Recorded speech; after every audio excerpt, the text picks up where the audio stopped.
Salam alaikum. Bien, bon, aujourd'hui, on va voir les caractéristiques des dipôles passifs.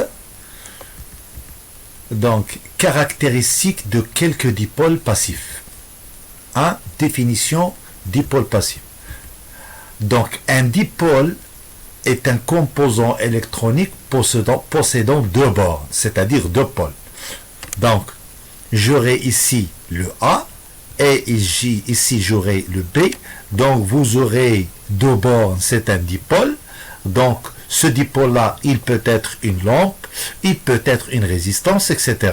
Donc, vous aurez ici, lorsque le courant entre de A vers B, et la tension sera au sens opposé, I de AB, et cette convention-là qu'on va utiliser, c'est une convention récepteur. D'accord?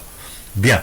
La caractéristique U en fonction de I, OI en fonction de I. C'est-à-dire, pour ce dipôle-là, il faut faire ici deux caractéristiques. Soit je peux écrire U en fonction de I, ou bien je peux écrire I en fonction de I, permet de prévoir comment se comporte un dipôle dans un circuit électrique. Donc, il permet de prévoir le comportement du dipôle dans un circuit électrique.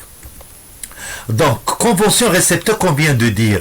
Donc, dans la convention récepteur, la tension U aux bornes d'un dipôle passif et l'intensité I du courant qui le traverse sont de sens contraire, qu'on vient de le dire ici. Ici, vous aurez I et U de AB en sens opposé. C'est ça, comme vous le voyez dans le schéma ici. Bien. Bon, maintenant, exemple de quelques dipôles passifs qu'on va étudier cette année. Donc, vous aurez la résistance conducteur ohmique. Donc, il est formé par deux bornes A et B. La forme, comme vous le voyez, vous l'avez déjà fait en collège. Et ici, vous aurez grand R, c'est la résistance qu'on vient de faire. Et ensuite, vous aurez ici LDR. Ici, comme vous le voyez, ça, c'est de la lumière qui entre ici. Le symbole de LDR, c'est-à-dire cette résistance-là, il va dépendre de la luminosité, c'est-à-dire soit il travaille en lumière ou bien en obscurité. LDR, Lights Dépendant Résistant. Bien. Donc vous aurez ici une diode. Ça, c'est une diode normale. Vous aurez A et B, ça, on va l'appeler l'anode, et B, on l'appelle la cathode, et la forme de la diode, elle est là. Ensuite, j'aurai ici de sortes de diodes qu'on appelle diodes électroluminescentes. Ils possèdent plusieurs couleurs. Vous avez le jaune, le rouge, le vert, le blanc, etc. Il émet de la diode, il émet de la lumière. Donc on l'appelle diode électroluminescente, c'est-à-dire LED. LED, L-E-D. Light Emitting Diode. LED, L, Light, E, Emitting, D, diode, light emitting diode. Ou bien en français, ça c'est en anglais, et en français on l'appelle le DEL, le DEL, diode électroluminescente, DEL, le DEL, diode électroluminescente. Et si vous aurez diode Zener, regardez la relation qui existe entre ça et ça. Ça c'est le plus petit que ça. D'accord? Donc, la notation de la diode Zener qu'on va essayer de le voir, c'est pour la régulation. Et celui-là, c'est utilisé pour le redressement. Donc ça, on va le voir. Ces trois-là, ils possèdent la même propriété, mais chacun, il possède la propriété la plus importante. Ça, il vous permet de faire le redressement d'un courant, et celui-là, il vous permet de faire la régulation qu'on va voir après, dans les transistors. Bien. Donc, j'aurai deux caractéristiques de quelques dipôles passifs. Donc, on va commencer ici par le montage expérimental. C'est-à-dire, pour tracer la caractéristique d'un dipôle D, on utilise le montage suivant. Bon, vous aurez ici un générateur variable. Ici, vous aurez votre dipôle. Et on va commencer par la caractéristique d'une lampe à incandescence. C'est-à-dire, au point D, le dipôle que je vais essayer de le prendre D, c'est une lampe à incandescence. D'accord? Donc, j'aurai à ce moment-là à faire passer le courant ici, et je ferai varier le courant, et la tension qui existe aux bornes ici de la lampe à incandescence va varier. Donc, à ce moment-là, je peux tracer la I, la tension U en fonction de I. Bien, expérience. Donc, on réalise le montage 1 en utilisant comme dipôle une lampe à incandescence. Point. On déplace le curseur à chaque fois. On note la tension U doigt B aux bornes du dipôle et le courant I doigt B. Donc ça, je vais l'appeler à la place de I. Je vais l'appeler I doigt B. I doigt B et la tension ici, vous aurez la tension U doigt B.